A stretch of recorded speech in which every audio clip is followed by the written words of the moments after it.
欢迎来到老王太太的小课堂。上集正片里，我家老王点了个无人机外卖，你们猜怎么着？还没等他反应过来，饺子就被投进了邻居的鱼池里。老王气得打电话投诉，客服说补偿您1张优惠券。所以今天，我们就从老王的高科技灾难里学学怎么用只要、就描述条件和结果，怎么用连都强调一件离谱的事，还有怎么用话题化吐槽。我们先来回忆一下上集正片中老王的无人机还没来时说了什么。高科技就是好啊，以前还要跟快递员打交道，现在只要坐在家里，门都不用出，东西就能马上到你手上，真方便啊。你听，老王这句只要坐在家里，门都不用出，东西就能马上到你手上，用了只要、就。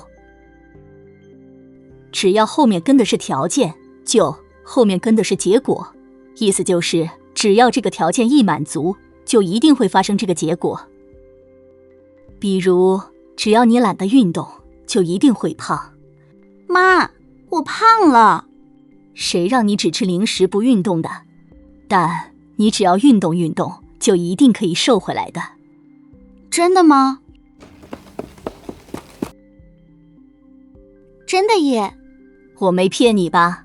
现在你试试，看图，用只要、就说一句话。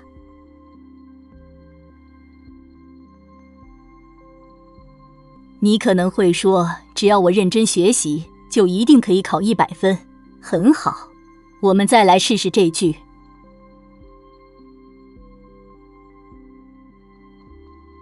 可怜的老王每天加班，我担心他的身体健康，所以我会对他说，只要你每天加班，未来身体就会垮掉。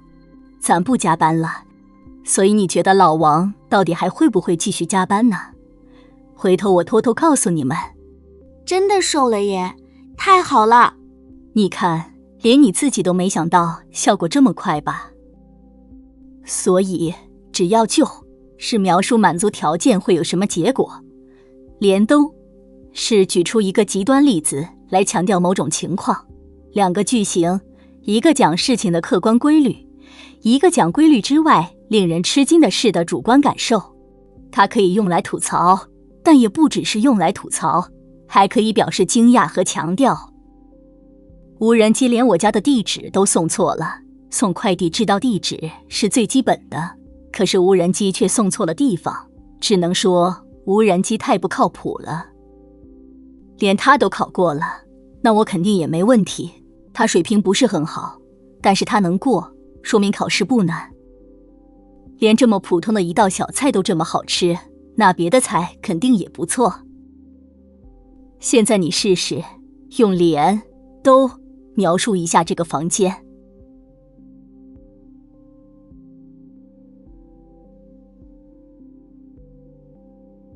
连袜子都不收拾，这是在吐槽。你也可以说连个下脚的地方都没有，这是在描述事实。连都不一定是吐槽，但它能让你的句子更有力。你到底学会了没有？没学会的话，回头你再看一遍也行。你注意到没有？麦克问老王，你还好吗？老王怎么回答的？ Uncle Wang， 你还好吗？我能好吗？饺子没吃着，优惠券能当饭吃吗？那你下次别点无人机外卖了呗。高科技，我算是看透了。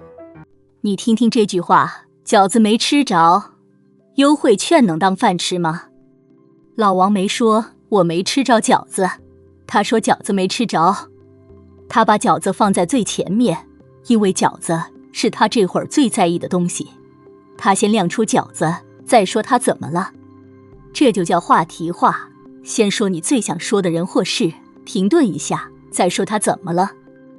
我们来对比一下下面2个场景。你怎么了？那么没精神？我没吃着饺子。哦，那再点一份呗。你怎么了？那么没精神？饺子我的饺子没吃着。哎呀，别难过了，不就是饺子吗？再点一份就好了。你们发现没有，第一段对话，老王说我没吃着饺子，是在回答问题，重点在我。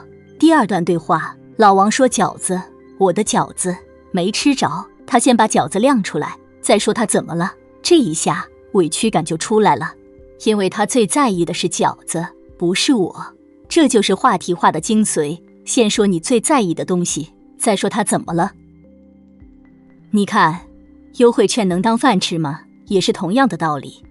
老王不说我能用优惠券当饭吃吗？他直接把优惠券亮出来，然后吐槽，这一下委屈感就出来了。这里有3张图，你们试试看，应该怎么用话题化来表达。这张图，朋友问你，你养的花怎么样了？你会怎么说？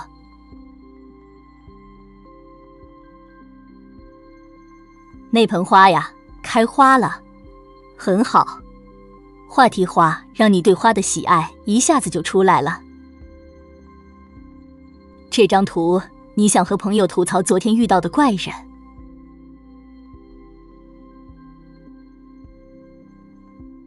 你可以说，我昨天遇到了一个人，太奇怪了。